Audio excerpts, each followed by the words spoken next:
Hey food buffs, do you recognize this bottle? Maybe, because it looks a lot like this one.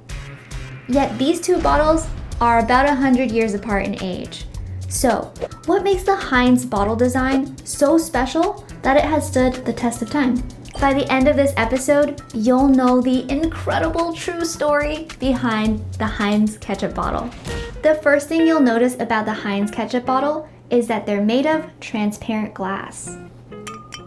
This was actually brilliant marketing for Heinz's unique selling point, that Heinz's ketchup had nothing to hide. This was very important in the world of ketchup because ketchup used to be disgusting. It's important to know that Heinz Ketchup was launched in 1876. To give that some context, people were still using candles and oil lamps for lighting back then. Also, the FDA didn't exist yet, so there was nobody to stop people from putting all sorts of grossness and poison into their products. You might imagine that ketchup was made by taking beautiful tomatoes, crushing them into a soupy mixture, and then cooking them with flavorings. But no, the nice tomatoes were canned. It was the rotten, diseased, and unripe tomatoes that were used for ketchup. That ketchup slop was not red. It was a brownish color, so people used coal tar to dye it red. And preservatives like boric acid and salicylic acid were added as well. So Heinz's clear glass bottles were the equivalent of white bed sheets in a hotel. It's saying, hey, you might be suspicious, but you can see that there's nothing gross here. Okay, we just talked about how gross store-bought ketchup was in the 1800s. As people became more aware of that, they began to push for change. In the late 1800s was the start of the pure food movement. Then things really started heating up in the early 1900s. You may have heard of Upton Sinclair's The Jungle. This was a book that exposed things like how poisoned rats and diseased meats were stuffed into sausages and sold to the public. And there was also the Poison Squad, which was a group of healthy young men who were fed preservatives and additives as a way to test whether those were safe or not. It was a crazy time. Long story short, Heinz was a supporter of the pure food movement.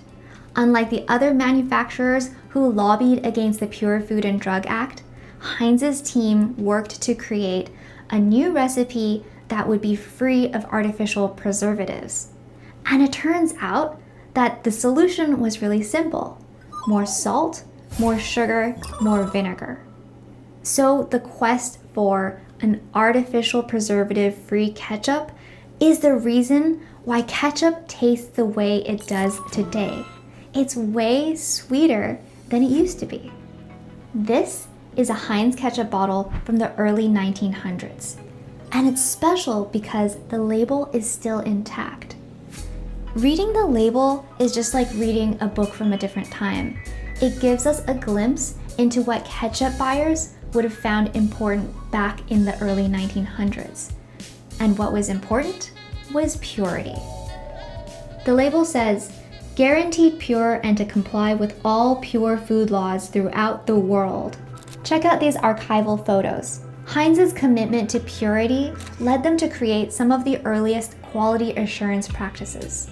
Here's a chemist in the Heinz lab in 1904. He's peering into a microscope to try to better understand how to prevent food from spoiling.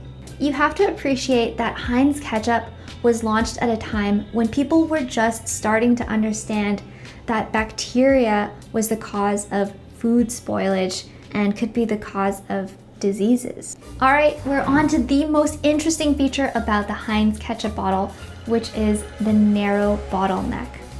This neck is designed to allow ketchup to flow at exactly 0.028 miles per hour, which is almost exactly the same speed as an average garden snail. Turns out 0.028 miles per hour is the perfect sweet spot between thick, delicious ketchup and thin, watery ketchup.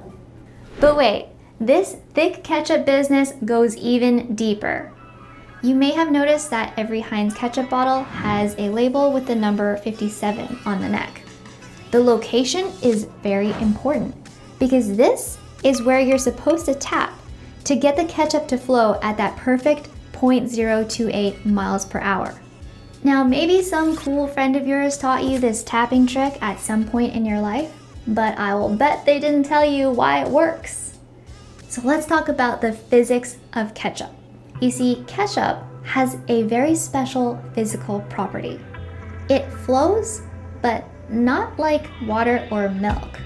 Ketchup is a non-Newtonian fluid. To help you understand this, I'll first explain what a Newtonian fluid is. A Newtonian fluid is just your typical fluid which maintains the same thickness no matter how much or how little force you apply to it. Water is an example. You can guess where the name came from, right? Ow! Ketchup, on the other hand, is a non-Newtonian fluid. When you don't apply force to it, like when it's just sitting on the table in the bottle, it's thick. But when you apply force to it, like when you tap on the 57, it becomes thinner, runnier. That is why tapping makes it flow more easily, because ketchup is a non-Newtonian fluid. Applying force changes its physical property. The final thing to notice about the Heinz ketchup bottle is its octagonal 8-sided shape. This was actually another genius marketing move because this 8-sided design stood out and was instantly recognizable as Heinz. Importantly, this complicated design was difficult for other brands to copy because when Heinz created this style back in the 1880s, glass was blown by hand, not by machines. You can tell that the octagon shape is special because you can see on the label of this 1888 bottle that they actually used to write Octagon style on it just to call attention to it. Let's zoom in onto the label.